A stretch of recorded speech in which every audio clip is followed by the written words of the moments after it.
चंडीगढ़ रात को मैं टीवी में जब देखा कि काफी लोग मारे गए थे, मैं वहां से रातों रात भागते भागते कोटपुर से पहुंचा।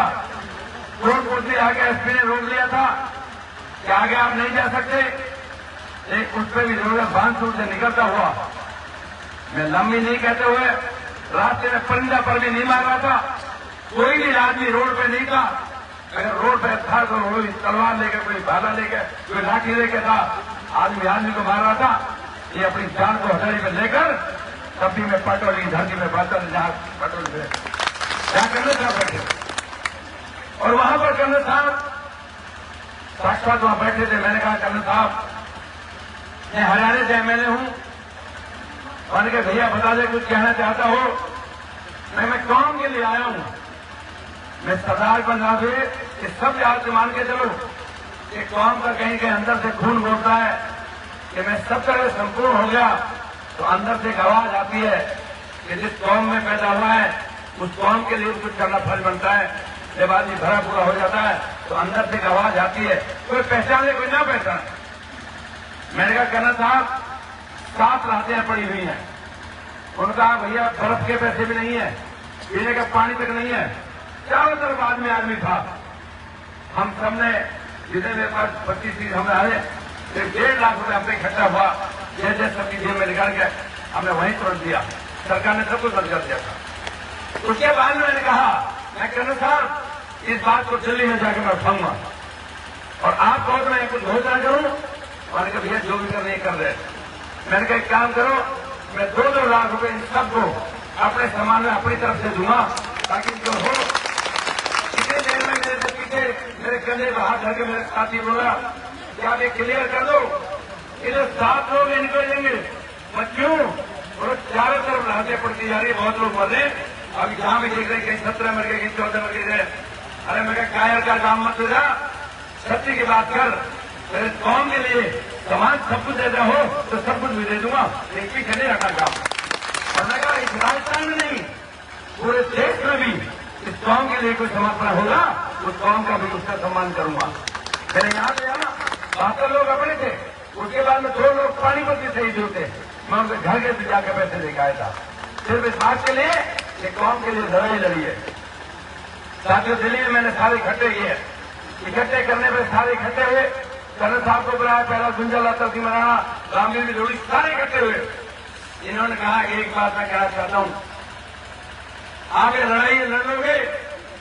मैं कहा मैं लड़ाई तो मैं नहीं लड़ सकता, अगर आप कहो तो आपका कंधे से कंधा में अगर काम कर सकता हूं। कर्नल साहब ने कहा कि एक बात पर मरण होता है, हम बात घेर के लड़ाई लड़ते हैं और आज समय नहीं है बात घेर के लड़ाई लड़ेंगे, बहुत लंबी लड़ाई लड़नी है।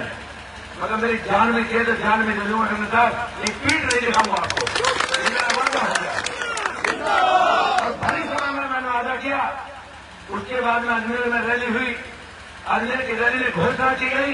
कर्नल साहब ने खड़े होकर कहा कि मैं अखिल भारतीय गुर्जर संगम समिति का राष्ट्रीय अध्यक्ष घोषित करता हूं और आगे जो भी काम होगा इसके नेतृत्व में होगा, मैं राजस्थान संभालूंगा और ये दिल्ली पूरे विश्व संभालेगा। उन्होंने कहा मैंने सारे बात। उसके बाद में हमारी झालावाड़, बाबूधाम 2-3 बड़ी रैलियां हुई। मैं कहा कर्नल साहब जब तक दिल्ली को नहीं घेरेंगे तब तक आसान काम नहीं है। उनका भैया दिल्ली घेरना आसान काम नहीं है। मैं जब एक वचन दे दिया ये सब कुछ ही लागू लगे और भी लगा दूं, कोई कमी नहीं है। उसके बाद में 3 नवंबर 2007 साथियों मैं भी विधायक था। आज कोई और आदमी आपके सामने कहता है कि मैं तो सांसद हूं, मैं विधायक हूं, एक बिरादरी से कोई नहीं बनता। मैं भी मानता हूं लेकिन मैं गुजर हूं इसलिए मैं सांसद हूं। पार्टी ने टिकट की बात ले चुकी है, आप ये मान के चलो। मैंने एक बात रखी, मैंने कहा एक बात आप सुनो। मैं सबसे बड़ी बात गुजर स्वाभिमान रैली का नाम रखा। आप लोग बहुत लोग गए होंगे उसमें। गुजर स्वाभिमान रैली, मैं गुजर के स्वाभिमान की लड़ाई लड़ रहा हूं दोस्तों। मैं विधायक हूं, हार जाऊं जीत जाऊं कोई फर्क नहीं पड़ना, इस कौम की लड़ाई लड़ना चाहता हूं। और 10 लाख गुजर वो दिल्ली में इकट्ठा हुआ था। आप लोग कौन लोग गए थे? आप लोग हाथ करके ऊपर गए होंगे ना, आप लोग गए थे ना, आप लोग गए। साथियों कौम के पीछे एक बोल लगता था कि कौम तो उठाई गई है। मैं वो बात उसे मैं कह देता हूं लेकिन 10 लाख गुजर इकट्ठा हुआ, पूरी दिल्ली जाम हुई। अगर बीच में कोई मूंगफली बेच रहा था, मूंगफली 10 रुपए की उसकी खरीदी गई, एक कोई 5 रुपए का नुकसान नहीं हुआ। उस दिन IGSTI के रिपोर्ट ने कहा कि गलत सोच से लिखी हुई थी कि गुजर तो खाई गई है। अरे गुजर जैसी कौम नहीं, अब से पहले आप तक इतनी बड़ी कौम की जैसी कोई नहीं, ये पहली बार लिखा गया। साथियों, उसके बाद मैंने कहा कि वीर गुजर शहीद स्मारक बनाऊंगा। आज सामूहिक जमीन दुनिया भर की पड़ी हुई गांवों में, सब जगह पंचायतों में है। मैंने वचन दिया, मैंने जाकर कोटपुरी में 10 बीघे घर जमीन खरीदी, और जमीन खरीदने के बाद पूरे धौलपुर के पत्थर का आप बहुत लोग गए होंगे, देखा होगा, और वापस 72 के 72 शहीदों को अपने घर में लेकर आज भी बैठा हुआ हूं, ताकि उनके सम्मान के लिए हमें कमी करता हूं। आज भी मैं बात समझता हूं कि आज हम जो भी कुछ हैं उन 72 शहीदों की वजह से इस कौम को बहुत बड़ा सम्मान मिला है। आज कौम जहां भी कहीं गिनती में आती है तो वो तभी आती है जब सबने सामने इतना बड़ा त्याग किया था, और नहीं कहा से पहले कभी हम लड़ते रहे, वहीं पिटले हुए हैं, रुक जाते, इसके बाद आप सब रहे। तो साथियों, मैं आज आप करता हूं, मैं आज आया हूं आपके बीच में, सांसद बाद में हूं, प्रदेश का उपाध्यक्ष बाद में हूं, इस कौम का बच्चा होने के नाते आया हूं। अगर आप मेरी लाज रखते हो तो 2013 में भी आपने मेरी लाज रखी है, और आज भी मैं आप सबके कौम का साथी होने के, कौम का बच्चा होने के नाते, कौम का बड़ा होने के नाते, भाई के नाते मैं आपसे इस बात के लिए भीख मांग रहा हूं कि आज मैंने जो वचन दिया है उसके लिए अगर आप मेरी मांगते हो तो दोनों हाथ करके, समाज के नाते दोनों हाथ करके, बड़ का पीपल का पेड़ है, मैं समझता हूं कि 2013 में मेरे सामने यही सिचुएशन थी जो आज 2013 में यही सिचुएशन थी जो आज है। रोक रहे जो कैंडिडेट आज है यही 2013 में थे, और कौम के सरदारों आपने जो साथ दिया सबके, तो मैं एक बच्चों सिंह की नहीं कह रहा, पूरी अजमेर से लगा के यहाँ पे सारी सीटें जीतती चली गई थी, क्योंकि सबने साथ दिया था। मैं आज भी भरी सभा के बीच में पड़ के पेड़ के पीपल के नीचे खड़ा होकर कह रहा हूं, 5 साल आप सबने 2018 में एक वोट एक बार तो उतार दी, भारतीय जनता पार्टी को 1 वोट नहीं दी, सिर्फ बात के लिए इस समाज का कोई मुख्यमंत्री बन सकता है, इसी बात के लिए दी थी ना। लेकिन आज तक मैं भरी सभा के बीच में कह रहा हूं, आज तक किसी एक आदमी ने कभी ये नहीं कहा कि आज गुजर कम्युनिटी की वजह से आज कांग्रेस की गवर्नमेंट बनी है। आज तक कहीं हो तो कोई बता दे, मैं सबके सामने कह रहा हूं।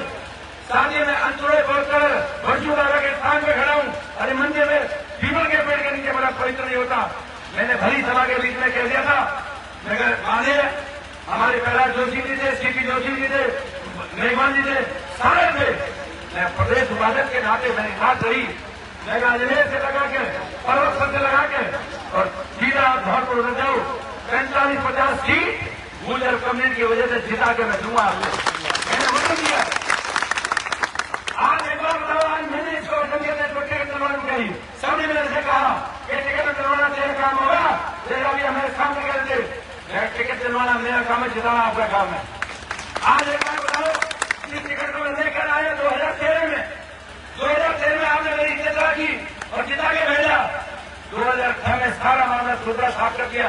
इन 2007 में जब हम लड़ाई लड़ रहे थे तब भी 3 MLA बीजेपी जीते थे और 3 कांग्रेस में जीते थे, लेकिन ऐसा कभी नहीं हुआ कि भारतीय जनता पार्टी गुजर समाज का एक MLA नहीं जीता, एक भी सिंगल MLA नहीं जीता।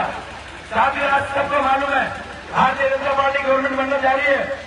अगर हम आज भी अंजामन के सबके देखेंगे, इसे कहा ना फिर पार्टी जा रहे थे, फिर उन्होंने कहा कि भारतीय माता को भी भगवान इसको दे, गरीब आदमी है, उन्होंने दूध सही बड़ी चीज किस्मत का नहीं है, बोले अब दे तो सही, उनका मैं फेंक दिया 26 साल जब अकेला मुझे सांसद आता हूँ राजस्थान से, अगर ये नहीं हुआ तो मेरे समाज फिर रोड पर आएगा।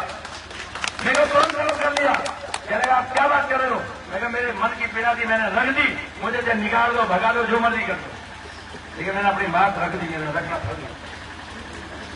मैंने गुजर अरेंजमेंट की बात उठाई, मैं मानता हूं आज वो वक्त नहीं है गुजर अरेंजमेंट और वो जो नवी सूची है, लेकिन फिर भी मैंने कहा और मैंने बात रखी थी, मैं कहा जहां जम्मू कश्मीर में रोज आतंकवादियों से जूझ रहे हो, आप एक काम कर लो, आज गुजर बकरवाल को यहां पर आप सीट दे लो। आज 9 सीटें वहां पर विधायक की बन गई और 3 सीट लोकसभा की जी, जो 2 सभा आगे लड़ा था ना, 2 समय लड़े थे, आज वो सीट वहां बन गई। और आज मैं कह सकता हूं कि वहां पर आतंकवादी कांग्रेसियों ने कहा था कि खून की नदियां बह जाएंगी, खून की नदियां नहीं, एक बच्चे का धूल भी नहीं पड़ता। आज वहां पर वो मान लिया, राज दिया जम्मू कश्मीर के अंदर। साथियों, जिसमें मैं 2009 में कोटपुतली में आया था और कोटपुतली में मैंने चुनाव लड़ा, इंडिपेंडेंट चुनाव लड़ा। मेरे वहां के क्षेत्र के लोग कहने लगे कि आप एमएलए का चुनाव लड़ोगे। मैं कहूँ एमएलए नहीं चुनाव, मैं एमपी के चुनाव लड़ूंगा, आप एमएलए बढ़ो। लेकिन उस दिन से बहुत पहले से भारतीय जनता पार्टी का एक दिन भी वहां पर विधायक नहीं बन रहा था। आपकी बार वहां पर सर्वे में मेरा नाम आया, राजकुमारी में मेरा नाम आया, अखबारों में भी आपने पढ़ा होगा।